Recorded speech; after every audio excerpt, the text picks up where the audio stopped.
Akkam jirtu maatiiwwan qubee akkaadaamii fayyisaadha qubee akkaadaamii irraati.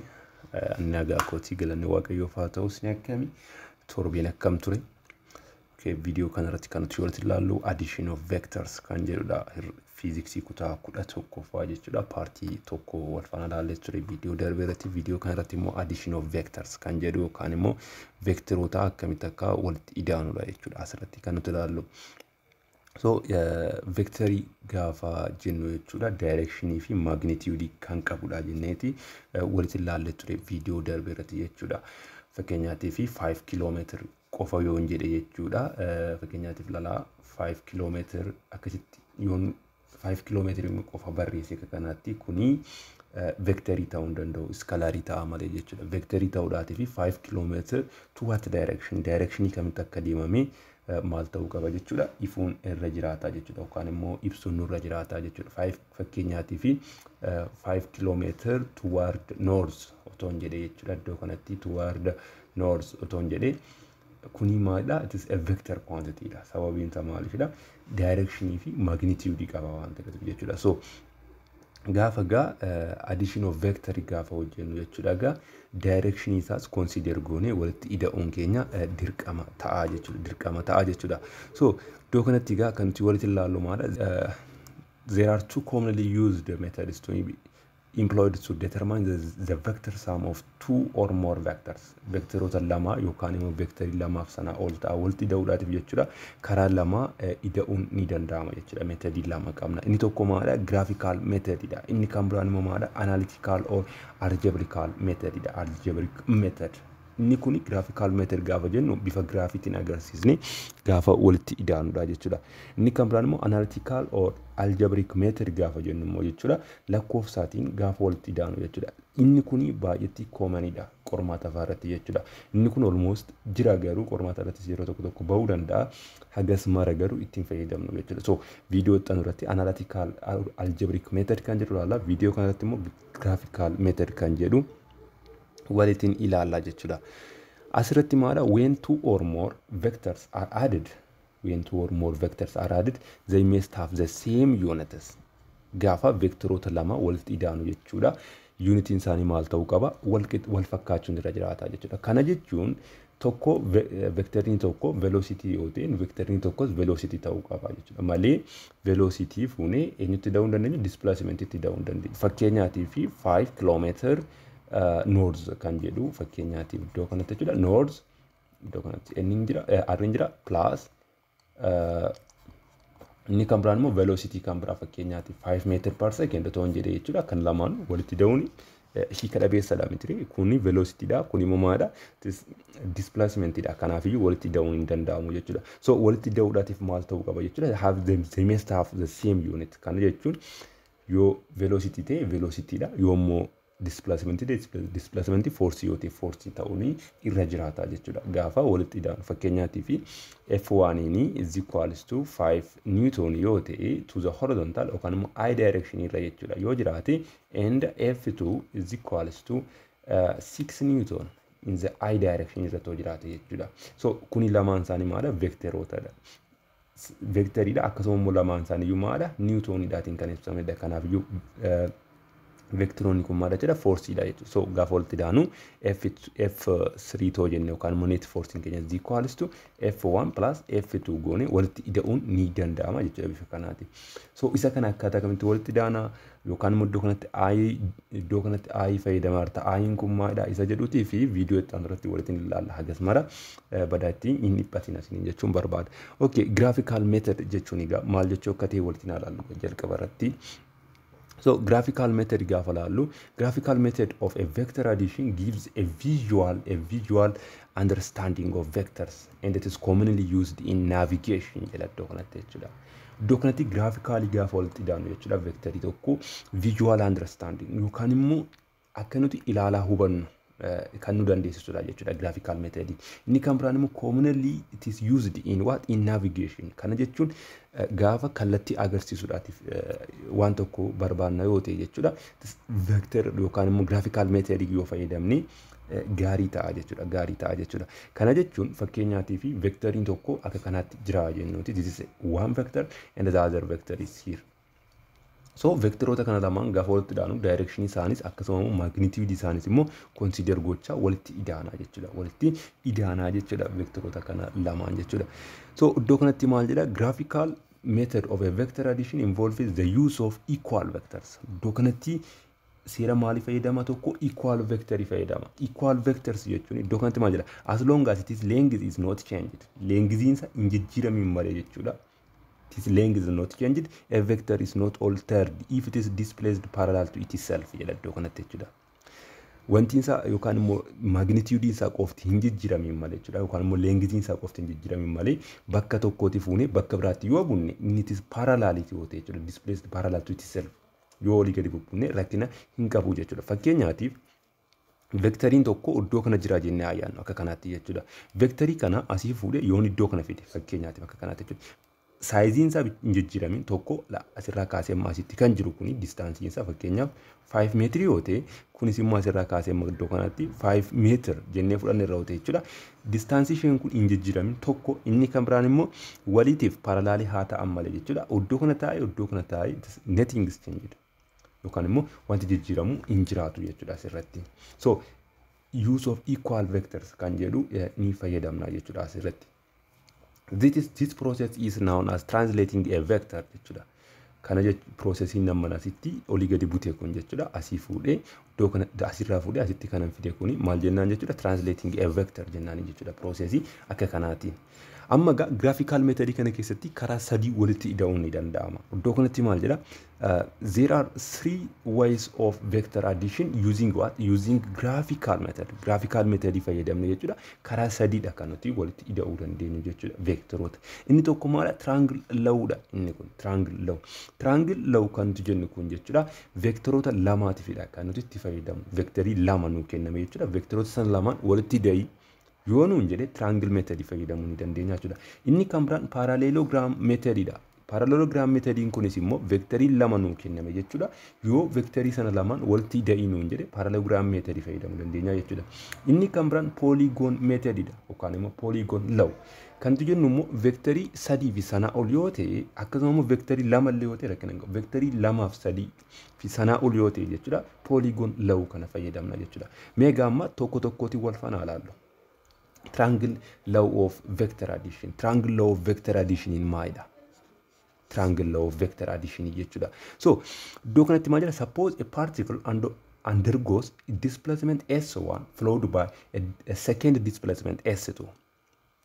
Iddoo kanatti displacementiin S1 wayii jira jechuudha. Inni immoo eenyutiin hordofamee jedha? Followed by a second displacement S2. The final result is the same if the particle had started at the same initial point and undergo a single displacement S jedha. Kana jechuun gaafa karaa biraatiin ibsinu fakkeenyaaf displacement jalqabaa asirraa kan amma kana deemee jedhu. Akka kanatti jechuudha. Sana booda ammoo displacement this one is let's say this one is displacement S1 and the second displacement follows this the first displacement and akka kanatti yoo deeme jechuudha iddoo kanatti jechuudha akka kanatti.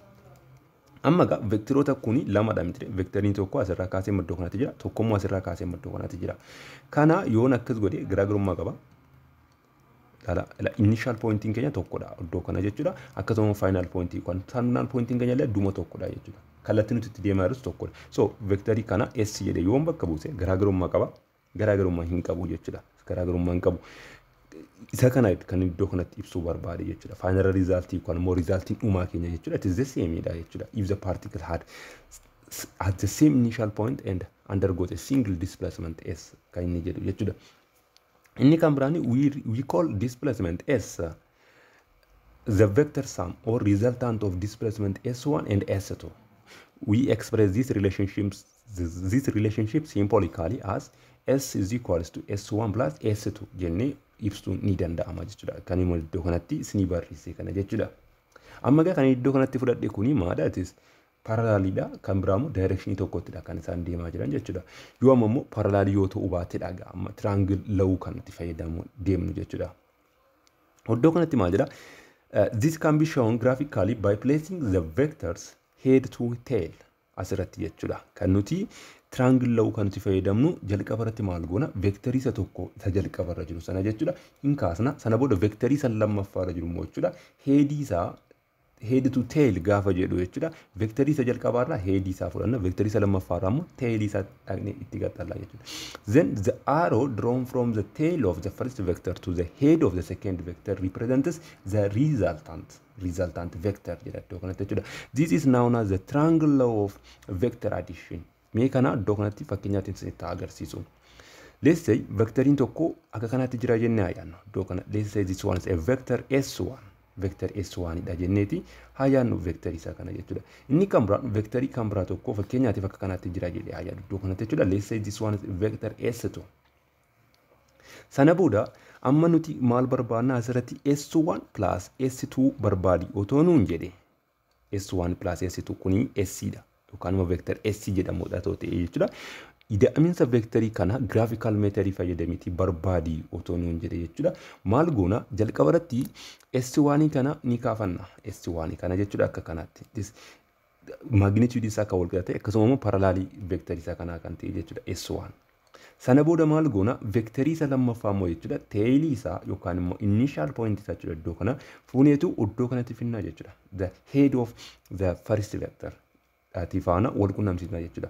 Sana booda iddoo kanarraati kaaneetu gaamma iddoo kanarraati kaanii parallel isa kanaa kan ta'e sararraa jechuudha iddoo kanatti. Iddoo kanatti akka kanaatti jechuudha. Inni kan biraan immoo maalidha? Fageenyi yookaan immoo iskeeliin inni kun ittiin ka'ee fi iskeeliin inni ittiin ka'ee kun dirqama wal qixxaachuun irra jiraata jechuudha. So erga akkas goonee booda vectorii isa jalqabaarraati kaasnee vectorii isa jalqabaa tailii isaa irraa kaanee yookaan immoo eegee isaa irraati kaanee jechuudha. Hamma dhaqnee vectorii isa lammaffaa headii isaa bira geenyutti yoo isaa irra tokko sararree that line is the resultant vector jennaani jechuudha isaatiin. Kana jechuun gaamma asirraati ka'ee kanaatti yoon sararee jechuudha. This is the resultant vector dha jechuudha kun resultant vector. Iddoo kanatti kuni S2 dha yoo ta'e jechuudha. Inni kun immoo maal ta'a jechuudha? Resultant vector that is S ta'a jechuudha. Kanaaf iyyuu gaasirratti S yookaan immoo R'n kun jechuudha it is S1 plus S2 taati jechuudha iddoo kanatti S2 taati jechuudha. S2 taati jechuudha. Inni kan biraan asirratti vector S kun jechuudha yoo barbaanne S2 plus S1 yoo jennes rakkina hin qabu. The same dha jechuudha asirratti. Kana jechuun jalqaba irratti S1 finne S1 keenya iddoo kamiin jira iddoo kana. So S1 keenya akka kanaatti kaafadhe. Sana booda S1 irratti maal dabalinuun jedhe no S2 dha kun jedheera. S2 kana irratti eenyuun da'inuun jedhe S1 immoo kallattii kanaatiin anasii olee fidaa jechuudha akka kanaatti. Sana booda laala amma iddoo kanatti tailii S2 irraati fuunitu gaamma gara headii isa kanaatti finnaa jechuudha. Resultant vectorii keenya argachuudhaatiif laala iddoo kanatti kun S. Directioniin isa kanaa fi directioniin isa kana garaagarummaa qaba. Hin qabani akkasuma immoo leengitiin isaallee tokkuma ta'a jechuudha. So S1 fi S2 akka kanaatti walitti daanes akka kanaatti walitti daanes rakkina hin qabaatu jechuudha. Kana jechuun associative property qaba. Associative property ni qabaata jechuudha. So kana bifa kanaatiin laaluun akkasiin dandeessanii isinitti agarsiisuudhaaf jechuudha. Asirratti kanan kaasuu barbaade jechuudha. Kanan kaasuu barbaade. Garuu wanti isin galuu keessatti jechuudha. Triangle law gaafa fayyadamnu jechuudha. Dirqama head to tail ta'uu qaba. Head to tail ta'uu baannaan wanta biraadha kan inni isin jalaatti ta'u jechuudha. Fakkeenyaatiif vectoriin tokko akka kanaatti jira yoo ta'e vectoriin tokko akka kanaatti jira yoo ta'e jechuudha. Vectoroota kana lamaan walitti da'iyoonuun jedhee jechuudha. Vectorii isa kana akkasitti adda sarara booda vectorii isa kana immoo maal goona jechuudha. Headii isa kanaatiif inni qaxxallaa jechuudha akka kanaatti. Iddoo kana kan akka kanaa jedhamin kun immoo akka kanaatti jechuudha. Lala kuni akka kanaatti dhufe kun immoo asii ol jechuudha. Sana booda isa kanarraati yookaan immoo tailii isa jalqaba vectorii isa jalqabaa irraati fuunee headii vectorii isa dhumarra jirutti gaafa finnu akka kanaatti jechuudha. That is the resultant vectorii keenya ta'a jechuudha. Resultant vector jechuun ida'aminsa vectoroota sana lamaanii jechuudha karaa biraati. So waa'ee triangle lawudhaatiin akkamitti akka walitti daanu hamma kana yoo jenne inni kan biraan immoo maadha parallelogram lawummaa akkamitti fayyadamnaadha. Parallelogram law of vector addition. Asirratti maal jira two vectors can also be added graphically by constructing a parallelogram jedha iddoo kanatti. Parallelogram illee kaasnee walitti hidhamuun ni danda'ama jechuudha. Using the vectors as the sides of the parallelogram. The two vectors are now placed tail to tail. Laala asirratti jechuudha. Tail to tail dha. Triangle irratti maal ture? Head to tail ture. Asirratti garuu maala tail to tail dha jechuudha. And the diagonal drawn from the tails of the vector to the opposite corner of the parallelogram represents the resultant dha asirratti jechuudha. Resultant. Laala kanaaf fakkeenyaatiin sanitti agarsiisu iddoo kanatti jechuudha. Vektoriin tokko akka kanaatti jira jennee yaadna. Let's say this is one vector S1 haa jedhuti. Inni kan biraan immoo vektoriin biraan yookaan immoo kan biraan tokko immoo jechuudha. Let's say it is akka kanaatti jira jedhee isinitti agarsiisu. Kun immoo S2 dha. Sana booda parallelogram method fayyadameeti vektoroota kana lamaanii walitti hidhayyoonuu jedhe jechuudha. Walitti hidhayyoonuu jedhe S vector S ni qixxeetaa vector S1 plus vector S2 yoo ta'e jechuudha asirratti. Sana booda kana lamaan walitti hidhuudhaaf parallelogram method fayyadamne jechuudha. Jalqaba irratti maal goona vektoroota kana lamaanii tail to tail connect walitti goona jechuudha. Yookaan immoo wal tuqsiifna jechuudha. Fakkeenyaatiif kana asitti asirratti akka kanaatti kun akka kanaatti kana bitaa akkasitti hin galle maalajji iddoo kanatti kuni akka kana faana wal fakkaatti hin ture asirratti sana booda isa kanatti immoo fideetanii maalan godha jechuudha. Asitti nan sararaa jechuudha.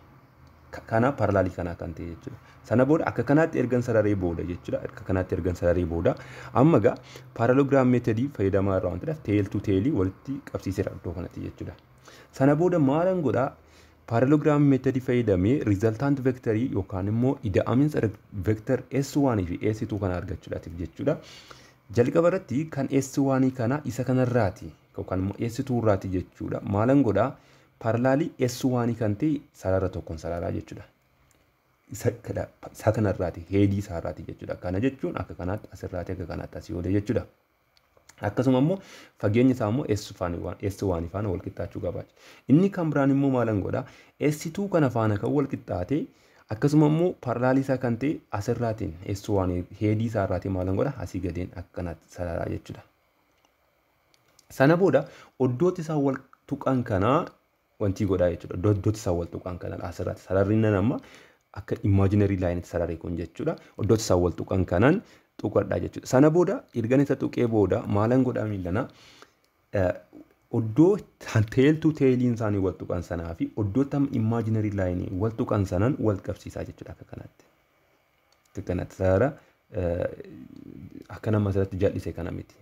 Sarara sirrii ta'uu qaba jechuudha. So akka kanaatti kaasee booda vektoriin inni kun maal ta'a jechuudha. That is a vector resultant keenya ta'a jechuudha. Resultant vectorii keenya ta'a jechuudha. Vektoriin inni gidduu isaaniitti bahu kun jechuudha. Asirratti sinii galeera jedheetanii yaada. Jalqaba irratti maal goona vektoroota nuu kennameen sana lamaanii tail to tail wal qabsiifna akka kanaatti jechuudha. Sana booda vektoroota sana tail to tail edda wal qabsiifnee booda jechuudha. Maal goona miilana vektorii isa tokko irraati jechuudha. Heedii isaa irraati sarara parallelii vektorii isa tokko kan ta'e maal goona jechuudha. Sararraa jechuudha. Kana jechuun heedii isa kanarraati iddoo kanaan dhufa. Sana booda parallelii isa kanaa kan ta'e akkasuma equal length kan qaban sararraa jechuudha. Akka kana sarare. Sana booda immoo heedii isa kanarraatis immoo jechuudha. Parallelii vektorii isa kanaa kan ta'e sararraa jechuudha. Kun akka kana sarare. Oddoota isaa wal tuqan sana lamaanii fi oddootti tail to tailiin isaanii wal tuqan sana lamaan isaaniin maalan godha sarara wal qabsiisaa jechuudha akka kanaatti. Erga wal qabsiisee booda xiyyi isaa gara kamittidha? Gara tailii kanarraati kaasee gara isaan imaginary line wal tuqan kanaatti. Kan jiru kuni that is the resultant vector jennaani jechuudha. That is the resultant vector. Oddoo kanatti akkuma kaasuudhaatiif yaale jechuudha. The vectors now are placed tail to tail and the diagonal drawn from the tails of the vector to the opposite corner. Iddoo kanatti maal jedha? From the tails of the vectors. Tailii vektoricha irraati kaasee jechuudha. To the opposite corner of the parallelogram. Lala asirratti parallelogramiin uumne kun uumeera. Kanaafiyyuu oddoo kana oddoo tail to tailii kanarraa kaane jechuudha. Opposite corner isaarra kan jiru. Vektoriin achirratti sararamu suni resultant vector jennaani jechuudha. Isaati resultant vector jennaani jechuudha. Inni kan biraan iddoo kanatti discussion activity 2.4 irratti maal jedha? Discussion with your classmates jedha. Kana jechuun hiriyoota kilaasii keessanii keessatti wal faana mari'adhaadha. It is a common to conclude that if C is equals to A plus B Kana jechuun vector C is equals to vector A plus vector B yoo ta'e jechuudha. Then the magnitude of C should be equal to the magnitude of A plus the magnitude of B dha jedha asirratti jechuudha. Vector A vector C is equals to vector A plus vector B yoo ta'e sana booda vector C kun jechuudha magnitude isa is equals to magnitude of vector A plus magnitude of vector B faana wal qixadha kan inni jedhu jechuudha. What is wrong with this conclusion jedha. Conclusion kun faana maaltu sobadha yookaan immoo maaltu sirrii mitiidha. Asirratti kuni wanti kuni sirrii miti. Sababii maaltiifidha gaafa vectorota walitti daanu magnitude qofa miti kan nuti walitti daanu jechuudha. Magnitude qofa miti. Eenyuun illee consider gochuu qabna, direction isaallee consider gochuu qabna jechuudha. Direction isaallee consider gochuun nurra jiraata jechuudha. So when we add two vectors, we don't consider only the magnitude but also we consider the direction of the two vectors jenne deebisuun ni danda'ama jechuudha. Iddoo kanatti akka kanatti deebisuu ni dandeessu. Inni kan biraanii kan nuti walitti ilaallu polygon method dha yookaan polygon law kan jalqabarratti isinitti hime sana jechuudha. When we need to add more than two vectors amma jalqabarratti maal jettan ture parallelogram method dhaatii fi triangle lawni maal qofaadhaaf isiniin jedhan ture vectorii lama qofaa walitti daa'uudhaatiif kan isaan nu fayyadan jechuudha. Amma garuu vectorii 3 4 5 yoo ta'e maal ta'a? When we want to add more than two vectors, we may start with one of the vectors and place the tail of the next vector to the head of the first and do the same until all the vectors are included jedha iddoo kanatti jechuudha. Haga vectoriin hundisaa walitti yookaan immoo haga vectorii hundasaa keenyutti jechuudha. Isuma kanarra deddeemna jechuudha. Teelii isa tokko heedii isa jalqabaatti, teelii isa tokko heedii isa jalqabaatti walirra wal kakkaa deddeemna jechuudha. So iddoo kanatti maal jedha the vector drawn from the tail of the first vector to the head of the last vector represents the resultant vector jedha jechuudha. Iddoo kanatti inni kun maadha? Teelii first vector irraa yookaan immoo vectorii isa jalqaba keenya sanarraati jechuudha. Teelii isaarraati kaasni haga dhaqni achirraa kana jechuudha sararrii wayii haga dhaqi heedii yookaan immoo final point of the last vector itti kan deemu suni maal jennaan resultant vector jennaan jechuudha. This is known as the polygon law of the vector addition dha jechuudha. Mee iddoo kanatti isaan kana walitti deesin agarsiisu. Kuni vector A dha, vector B jira, vector C jira, vector D jira. So isaan kana akka nuti walitti daanuufidha kan nuti gaafatamne jechuudha. Let's say iddoo kanatti vector R ta'a jennee haa jaannu resultant vectoriin keenya vector R is equals to vector A plus vector B plus vector C plus vector D yoo ta'e jechuudha iddoo kanatti. So graphical method dhaatiin agarsiisi toonuun jedhee kana gaafa asirratti triangle laws ta'e parallelogram method fayyadamuu hin dandeenyu. Kan nuti fayyadamuu dandeenyu maadha polygon method qofadha jechuudha yookaan polygon law. So iddoo kanatti kana agarsiisuudhaatii fi mee jalqaba irratti vector A kana iddoo kana akaawwadhu akka kanatti jechuudha. Let's say this is vector A. Sana booda vector A dankaa'e booda vector B immoo fide iddoo kanatti akka kanatti asii gadee jirti miti. Garuu asirratti yeroo kaastan jechuudha. Direction isaas magnitude sirriitti eeggachuun sinirra jiraata jechuudha. Inni kan biraan vector C immoo fide sirraa kaa'u akka kanatti jechuudha. Sana booda vector D immoo itti dabalaa jechuudha. Jalqaba irratti ilaala. Vector A salary, vector A salary booda vector B kana immoo tailii isaa head of vector A tan dhaqee qaxxalee jechuudha yookaan immoo dhaqee tuqsiise jechuudha. Kuni vector B dha jechuudha. Sana booda vector C kana immoo jechuudha headii isaa tailii isaa eenyu faana dhaqee wal qunnamsiise jechuudha. Head of vector B faana wal qunnamsiise jechuudha. Inni kan biraan isa kana immoo jechuudha headii tailii isaa kana jechuudha. Headii eenyu faana wal qunnamsiise jechuudha. Headii C faana jechuudha. Kana jechuun egaa immoo iddoo kana akka kanaatti jira jechuudha. This one is vector D. Isheen kun immoo vector C dha jechuudha isheen kun immoo. Amma gaa sana booda dhuma irratti inni sararri nuti vectorii A irraati tailii isaarraa kaane jechuudha. Haga inni vectoriin dhuma irratti nuti sararri immoo kamidha? Vector D kana dha miti. Vector D kanaatti inni jiru kuni that is the resultant vectorii dha jechuudha iddoo kanatti kan jiru kun. Direction isaa immoo gara kamittidha? Tailii vectorii isa jalqabaarraati kaasne haga headii vectorii isa dhumarra jiruutti kan jiru kun jechuudha. This one is a vector R taati jechuudha iddoo kanatti kun. Vector R keenya akka kanaatti argachuun ni danda'ama jechuudha. So kuni sinii galeera jedhetanii yaada. Yoo sinii galetee fuula wanti keenya irratti akka nu barsiisan kabajan isin gaafadha jechuudha.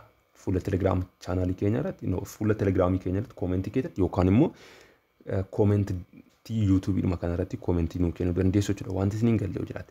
Inni kan biraan iddoo kanatti maal jedha? Exercise 2.1 jedha iddoo kanatti. What is the result of adding a vector to negative of itself jedha. Vectorii tokko mataanuma isaatti jechuudha. Negative isaa yoo idaane maaltu ta'aadha? Fakkeenyaaf vector A jira iddoo kana plus negative of vector A yoo idaane jechuudha. Kun qixxeetaa maal ta'a? 0 vectorii ta'a jechuudha. 0 vector bakka. Wanti biraan jiru. Kanaaf iyyuu maal ta'a kun 0 ta'a jechuudha. Kana jechuun laala vectoriin A tokko iddoo kana akka kanaatti jira jenna. Sana booda vectoriin kan biraa immoo gara kanaatti akka kanaatti jira. Akka kanaatti jechuudha. Sana booda akka kanaatti erga jiraate booda kuni maal vector A that is negative vector isaati jechuudha. Sana booda amma kana Polygon Law to fayyadamne jechuudha. Polygon Law to fayyadamne maal godhi jedha. Polygon Law ni jalqaba akka kanaatti vector isa tokko sararre. Sana booda vector isa lammaffaa maal godhi jedha. Tailii isaa headii isaa faana headii isa jalqabaa faana maal godhi jedha. Wal tuqsiisee jedhamti. Kun iddoo kanatti inni kuni headii vector isa jalqabaati. Sana booda tailii isa lammaffaa faana akka kanaatti wanti goona jechuudha. Amma walirra buune sana booda maal godhi jedha. Tailii isa vector isa jalqabaa headii vector isa lammaffaa yookaan immoo vector isa dhumaa jiru wal tuqsiisedha. Kanaaf iyyuu initial point isaas ta'ee final point isaas vector kanaatiif maal ta'e the same point ta'eera jechuudha. So resultant vector is what 0 ta'a jechuudha. Kanaaf iyyuu salphaadhumatti what is the result of adding a vector to the negative of itself gaafa jedhu 0 jennee deebisuun ni danda'ama jechuudha. Inni kan biraan kan nuti walitti ilaallu subtraction of vectors kan jedhudha. Vectoroota walirraati immoo akkamittiin hir'isnaa kan jedhu jechuudha. Subtraction of vectors. Subtraction of vectors. So asirratti vectorii gaafa walirraati subtract goonu jechuudha. Iddoo kanatti kana jechuun karaa biraatiin maal jechuudha? Subtraction of vector ittiin darbu jechuudha. Vector A plus negative of vector A jechuun karaa biraatiin vector A minus vector A jechuudha miti karaa biraatiin kun. So asirratti gaa subtraction gaafa goonus immoo jechuudha bifuma sanaatiin agarsiisuun ni danda'ama jechuudha. Fakkeenyaatiif let's say the vector S is equals to the difference of two vectors vector A minus vector B yoo ta'e jechuudha. Kana yoo barbaanne akkaataa kanatti ibsuu dandeenyu vector A plus negative of vector B jennee ibsuu dandeenya. Kun isinii galeera tan yaadaddu kun. So subtraction of vectorii keessatti gaamma vectoriin tokko fakkeenyaatiif vectoriin tokko akka kanatti jira jennee yaadnu. Let's say this one is vector A and this one is vector B. Vector B immoo akka kanatti jira jennee yaadnu. This one is vector B. Sana booda amma asirratti kan nuti gaafatamne maadha? Akka carraatee vector A minus vector B yoo nuun jedhe jechuudha asirratti. Vector A minus vector B yoo nuun jedhe asirratti let's say vectoriin B kun kana yoo ta'e jechuudha. Vector B minus keenya maal ta'a jechuudha. Akkas ta'a miti faallasa kana ta'anidha. Kana dura viidiyoo darbee irrattis walitti ilaalle ture waan ta'eef jechuudha. So amma egaa karaa biraatiin kun maal jechuudha? It is vector A plus negative of vector B faana maadha wal qixaadha. Akkuma iddoo kanatti ilaalle kana jechuudha. So gaamma asirratti vectoroota isaan kan lamaa walitti da'uudhaatiif ilaala. Vector A keenya asitti fidee haa kaasu. Vector A sana booda vector of negative vector B immoo iddoo kamidha? Iddoo kanadha miti. Sana booda headiis akka kanaatti haa kaasu. Akka kanaatti jechuudha. Sana booda gaa maalan godha jechuudha miidhana. Iddoo kanatti jechuudha. Headii tailii vector A irraati jechuudha. Kun vector A dhaan irra kun immoo minus vector B dhaan irra. So headii isa kanarraati fuuni akka kanaatti asii jeche sararraa jechuudha. Akka kanaatti. Sana booda kuni vector S taati jechuudha. Vector S keenya mukteeta maal jedhanneerra? That is vector A minus vector B dha jechuudha. Yookaan immoo is equals to vector A plus negative of vector B dha jenneeti wal qillaalleerra jechuudha. So inni kuni kana fakkaata jechuudha. Okay, inni asirratti kana gaafa iddoo kanatti jechuudha. Okay, inni kan biraan iddoo kanatti ibsataa tolaalla jechuudha. We can subtract vectors as well as add them. Vectoroota walitti da'uus ta'e walirraati hir'isuun maalidha ni danda'ama. Recall that vector negative B yookaan immoo negative of B vector has the same magnitude as vector B. negative of vector b dhaa fi b ni maadha the same magnitude qabu garuu maadha opposite direction qofaadha kan isaa walitti qaba jechuudha kana dura walitti ilaalle ture asirratti ni kan biraa subtracting a vector is the same as adding the vector of the same magnitude but what opposite direction jedha jechuudha isuma namma gara olii kanatti isinitti agarsiisa kana jechuudha we define the difference of a minus b of two vectors and b to the vector sum of a and negative b jenne define gochuu ni danda'ama jechuudha akkuma nasamma iddoo kanatti isinitti agarsiisa kana jechuudha fakkeenyaatiin inni kan biraani wanta isinitti agarsiisuu barbaadu tokko jechuudha fakkeenyaatiif vector s ni is equals to iddoo kanatti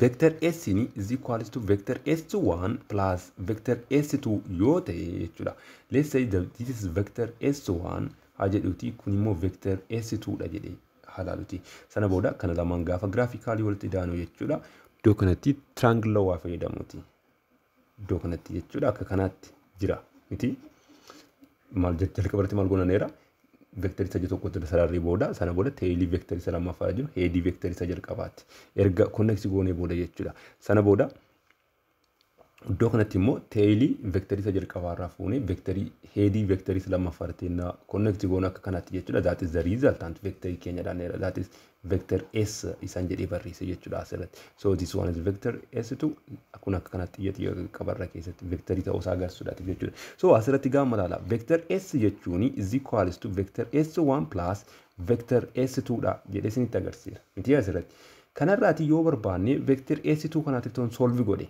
vector s2 is equals to vector s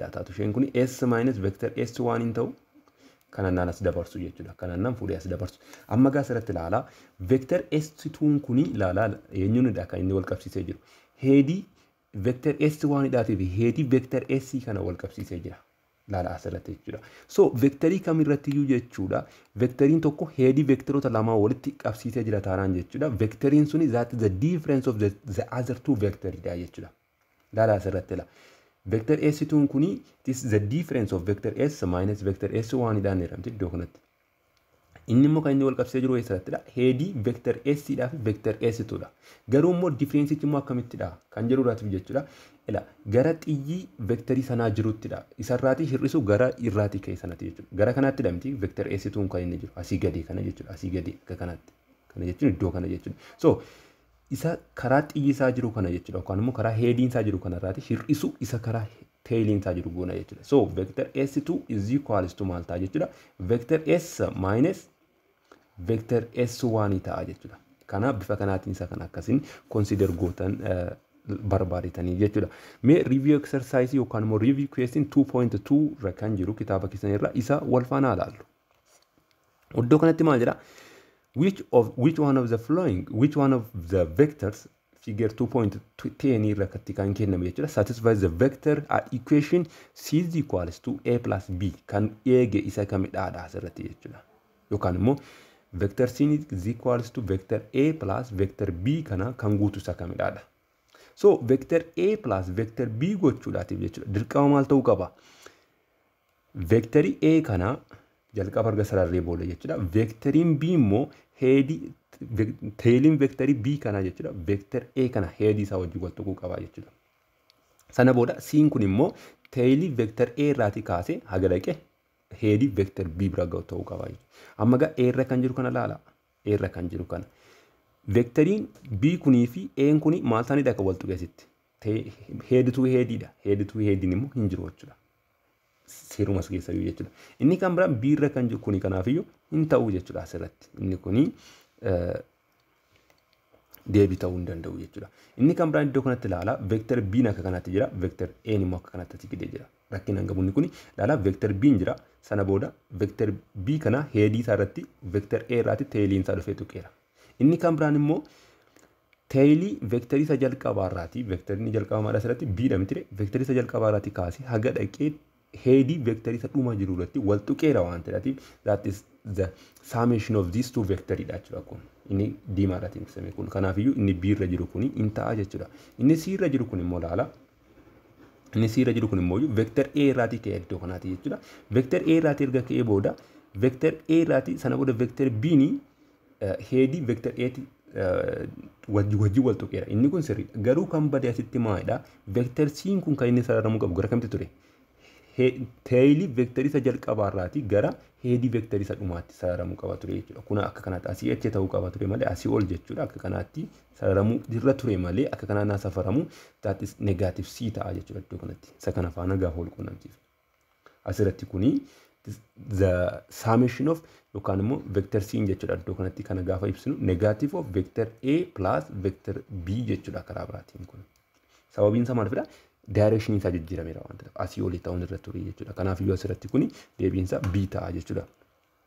Inni kan biraan iddoo kanatti kan nuti walitti ilaallu exercise chuma yookaan immoo review question chuma keessa kan jiru jechuudha. Kana ofii keessan akkasiin hojjettaniifidha. Garuu akkasiin xiqquma hintiidhuma isinii kennuudhaaf malee asirratti hojjechuudhaatiif na rakkisa. Asirratti maal jedha? Three displacement vectors A, B, C are specified by their magnitudes n qixxeetaa 10 b immoo 7 cm c immoo 8 cm dha kan nu kenname jechuudha magnitude isaa respectively and by their respective directions angles with the x positive direction irraati kan safarame jechuudha angliin isaa angliin vector a jechuudha at an angle of alpha is equals to 53 degree irratti argama b immoo at an angle of beta 120 degree. Sin immoo at an angle of gamma 210 degree irratti argama jechuudha. Sana booda maal jedhe choose a convenient scale and use a ruler. Amma iddoo kanatti inni kuni dirqama rulerii fayyadamuu qabdu jechuudha. And protractor. Iddoo kanatti protractoriin maqaa Oromootiin to find the magnitude and the direction of the vector sum. Vector sum sana direction isaa fi akkasuma magnitude isaa akka nuti barbaadnu jechuudha kan nuti gaafatame. Meeddoo kanatti kana xiqqoo isinitti agarsiisu. Asirratti jalqaba XY plane kaastu. Sana booda XY plane gaafa kaastanii daftara iskeerii qabdu waan ta'eef jechuudha. Isin daftara iskeerii sanarra seentimeetira 5 citee jira miti daftara keessan. Sana booda maal goona jechuudha amma vector A kana agarsiifna jechuudha. Vector A kana protractorii fayyadamneeti asirraati jechuudha positive x axis jira. Kun positive x axis kun immoo positive y axis dha waan ta'eef digirii 53 safarra. Digirii 53 erga safarree booda digirii 53 irratti in sararannaa jechuudha kanatti. Let's say this is a vector A. Akkasuma immoo kuni wanti isaa 10 cm dha. Iskeeliidhaatiin jechuudha. Ishee sana booda iddoon kuni digirii 53 dha. Isheen kun jennee ayaan digirii 53. Inni kan biraan vector B immoo eessadha 7 cm digirii meeqatti 120 eenyurraa positive x axis irraa kana jechuun asirraa kaanee akka kanaatti jechuudha akka kanaatti dhufne iddoo safara kana jechuudha akka kana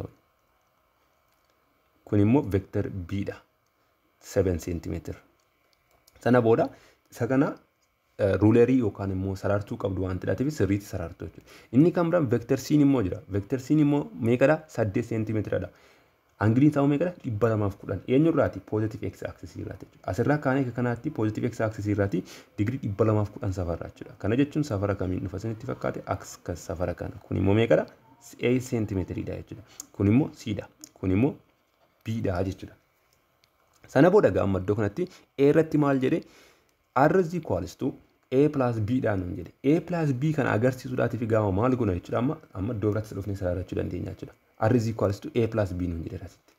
So A kana parallelisaa kan ta'e asitti dhufneen sararannaa jechuudha. Kunoo A sarare. Sana booda maalan godha B itti dabala jechuudha. B immoo gara kamitti jira?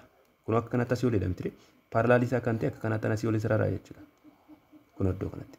Paralleli B kana jechuudha. Sana booda jechuudha gama maalan godha isa kana resultant vector jechuun gama ida'aminsa lamaan isaanii ta'eera. So iddoo kanatti gaa ida'aminsa lamaan isaanii gaafa walitti daanu kuni A dha isiniin jedheera kun immoo B dha isiniin jedheera. Sana booda tailii A irraatii fuunee gara headii B tti gaafa sararru that is the resultant vector yookaan immoo the summation of what the A and B. Kanaaf iyyuu kuni maal ta'a jechuudha arriitaati jechuudha iddoon kun. Amma gaa sana booda asirratti magnitude isaa fi direction isaa barbaadinu hin jedhe miti. Magnitude isaa asirraati kaasnee amma asitti kan jiru kana safartuu jechuudha salphaalumatti asirraa kaatanii amma asitti kana rulerii keessanitti yookaan immoo sarartuu keessanitti sarartuu jechuudha inni kan biraan immoo koompaasii fayyadamtaniitu positive x axis irraa yookaan immoo positive x axisiin asidha jettanii consider gootanii jechuudha sana booda kuni asirraa kaasee amma asitti amma makkan fagaatu yookaan immoo koompaasiidhaatiin fayyadamtanii safartu jechuudha. Sana booda daayirekshinii isaa argattu jechuudha. Bifa kanaatiinidha kan nuti isa kana hojjennu jechuudha. Qormaata irratti badaa wanta akka kanaa isin dhufu. Akka kanaa irratti kan inni dhufu algebric method fayyadamtaniiti hojjenna waan ta'eef badaa gasmara itti irrakkatinaan isin jedha. Garuu isa kana akkamittidha akka isin jettanii bitaa isin galleedhaaf. Sana booda iddoo kanatti magnitude of T equal to the magnitude of A and B jedha. Magnitude C kuni kun lamaan yookaan immoo resultant vectoriin kun jechuudha. Yeroo safartanii kan C faana wal qixadhaayi moo lakki isa kana aga safartanii na argattan ni bartu jechuudha. Inni kan biraan gaaffii lakkoofsa sadaffaarra kan jiru maal jedha? Suppose an insect lands iddoo kanatti ilbiisni jechuudha lands yookaan immoo inqubatteedha on a sheet of graph paper at a point located 12 cm to the right of the left edge and 8 cm above the bottom edge jedha. Jalqaba irratti mee kana kaasuudhaatii fi XY plane haa kaasu jalqaba irratti. XY plane. This is Y, this is X. Sana booda erga kanatti kaafadhee booda maal jedhee iddoo kanatti point at a point located 12 cm to the right of the left edge. Gara left edge itti left edge irratti jechuudha gara kanatti right itti jechuudha gara right itti jechuun gara kana namti let's say this is point 12 jennee ayyaanti iddoo kana jechuudha and 8 cm above the bottom edge irratti yookaan immoo iddoo kana irratti immoo asii olee 8 cm irratti dhaayidha. So iddoon kun immoo 8 dha jennee ayyaanti. Kana booda iddoo isaa wal tuqan iddoo kanadha. Iddoo kanarra jirti tureedha 12,7 no 12,8 8 irra jira waan ta'eef. And walks slowly to the point located 7 cm from the left edge. Left gara kanarraati 7 cm irratti iddoon kun 7 yaa ta'uuti and 4 cm above the bottom edge. Kanarraati immoo asii ol 4 cm. Akka kanaatti maal taate jedha deemtee jedha gara kanatti. Iddoo kana. Sana booda maal jedha choose the rectangular coordinate system with the origin at the lower left side of the corner of the paper and find the displacement of the vector insect jedha. Asirratti displacement isaa akkamitti agarsiisnudha jechuudha. Use ruler, graph paper and make use of graphical representation of vectors jedha. Asirratti so vectoricha agarsiisuudhaatiif gamma asirraati kaate 12,8 kanarraati. Sana booda gara kamitti dhufte gara 7,4 kanatti jechuudha. Iddoo kanatti 7,4. Sana booda gamma vectoricha gaafa agarsiisnu kan akka kanatti wal qunnamsiisuudha jechuudha. Kan akka kanatti. Sana booda kuni insectiin sun yookaan immoo ilbiisni suni displacement isheen deemtidha jechuudha. Kana agarsiisna jechuudha akka kanatti. Inni kan biraan maadha? What is the minimum number of vectors what is the minimum number of vectors of equal magnitude is required to produce a zero resultant jedha. Vectorii meeqatu barbaachisa? Maal gochuudhaatiif equal magnitude qabaatanii garumaadha resultantiin isaanii resultant jechuun walitti ida'amanii jechuudha salphaanumatti. Resultantiin isaanii kan meeqa kennuudha? 0 kennuu nuun jedhe. Kanaafiyyuu vectorii meeqa nu barbaachisa jechuudha? Vectorii lamatu nu barbaachisa jechuudha. Tokko maalidha? A dha. Tokko immoo vector of the opposite direction of that vector yookaan immoo tokko vector A dha tokko negative vector A dha jechuudha kan nu barbaachisu. Kanaafiyyuu vectorii meeqa nu barbaachisa? Vectorii lamatu nu barbaachisa jechuudha. Kana jedhoo jechaatiin ibsinu maal jennee ibsuu dandeenya jechuudha. Vector A and the vector that is opposite to this vector A yookaan immoo vector A and the negative vector of negative A yookaan immoo negative of vector A jennee ibsuun ni dandeenya jechuudha. Inni kun kana fakkaata viidiyoo itti aanu irratti kan nuti walitti ilaallu maala algebraic method of addition of vectors into dimensions kan jedhu walitti ilaalla jechuudha. So agasitti yugaa YouTube channel keenya warri isinitti tole daawwachaa jirtan jechuudha. Warri tiraatii barachaa jirtanii subscribe share gochuudhaan nu deeggaraan isiniin jira galatooma nagaatti.